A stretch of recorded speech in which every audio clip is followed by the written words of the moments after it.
Hello' বন্ধুসকল, আপুনি যদি ইউনো এছবিআইটো ব্যৱহাৰ কৰি আহিছে আৰু এছবিআইত এটা কমপ্লেইন আপুনি ৰেইজ কৰি ৰাখিছে আৰু ইউনো এছবিআইৰ মাধ্যমত আপুনি কমপ্লেইনটোৰ ষ্টেটাছ জানিব বিচাৰিছে, তেতিয়াহ'লে কেনেকৈ জানিব পাৰিব? যদি আপুনি জানিব বিচাৰিছে, চাই থাকক এই ভিডিঅ'টো শেষলৈ। আমি এই টপিকটোৰ ওপৰতে কথা পাতিবলৈ গৈ আছোঁ। নমস্কাৰ বন্ধুসকল, মই প্ৰণৱ আৰু স্বাগতম জনাইছোঁ মোৰ ইউটিউব চেনেল ডিজি ৱৰ্ক অসমলৈ। বন্ধুসকল, প্ৰথমতে আমি ইউনো এছবিআইলৈ গুচি যাম আৰু আগৰ প্ৰচেছখিনি ষ্টেপ বাই ষ্টেপ দেখুৱাম। বন্ধুসকল, আপোনালোকে দেখা পাইছে আমি আমাৰ মোবাইলৰ স্ক্ৰীনত আহি গৈছোঁ আৰু ইউনো এছবিআইটো অপেন কৰি লৈছোঁ। যেতিয়া ইউনো এছবিআইটো অপেন হ'ব, এই পেজটোৰ একেবাৰে তললৈ গ'লে ৰাইট ছাইডৰ কৰ্নাৰত আপুনি দেখা পাব হেল্পলাইন। সেই অপশ্যনটোৰ ওপৰত ক্লিক কৰি দিব। এতিয়া আপুনি হেল্পলাইনৰ ওপৰত ক্লিক কৰাৰ লগে লগে হেল্পলাইনৰ এটা পপ আপ উইণ্ড' ইয়াত দেখুওৱা হৈছে। ইয়াত আপোনাৰ কিছুমান নম্বৰ দেখুওৱা হ'ব আৰু কেইটামান লিংক দেখুৱাব। ইয়াত দুটা লিংক আপুনি দেখা পাইছে, click here to register complaint for unauthorised transaction আৰু দ্বিতীয়টো click here to register other complaints. তো ইয়াৰে আমি ছেকেণ্ড নম্বৰটোৰ ওপৰতে আমি ক্লিক কৰি দিম, click here to register other complaints. এইটোৰ ওপৰত ক্লিক কৰাৰ লগে লগে আমি কমপ্লেইনৰ পেজটোলৈ আহি যাম। ইয়াত প্ৰথমতে হোমত আছে, হোমত থাকিলে আপুনি ইয়াত কমপ্লেইন ৰেজ কৰিব পাৰে। তাৰপাছত আপুনি ইয়াত কমপ্লেইন অবলিক ৰিকুৱেষ্ট ষ্টেটাছ এইটোৰ ওপৰত টেপ কৰক।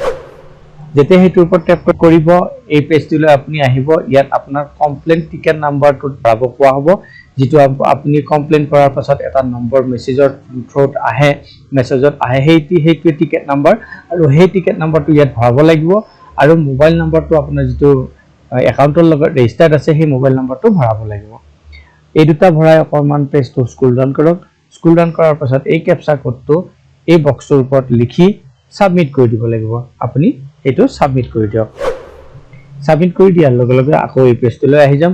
পেজটো অকণমান স্ক্ৰল ডাউন কৰিব লাগিব। আপুনি স্ক্ৰল ডাউন কৰক। স্ক্ৰল ডাউন কৰাৰ লগে লগে আপুনি ইয়াত দেখা পাব আপোনাৰ যিটো complain ticket oblique service request number আছিল সেইটো প্ৰথমতে দেখুওৱা হ'ব। তাৰপাছত আপোনাৰ প্ৰডাক্ট ছাৰ্ভিচ আপুনি কিহৰ ওপৰত কমপ্লেইন কৰিছিলে, কি কাৰণত, সেইটো UPI মাৰ্চেণ্ট ট্ৰেনজেকশ্যন তাৰ ওপৰত কমপ্লেইন আছিলে, সেইটো ইয়াত দেখুওৱা হ'ব। আৰু কাৰেণ্ট ষ্টেটাছত কোৱা হৈছে your complaint has been routed to UPI department for immediate redressal. Immediate কাম হ'বৰ কাৰণে আপোনাৰ UPI ডিপাৰ্টমেণ্ট মানে কনচাৰ্ণ ডিপাৰ্টমেণ্টক আপোনাৰ কেছটো ফৰৱাৰ্ড কৰা হৈছে।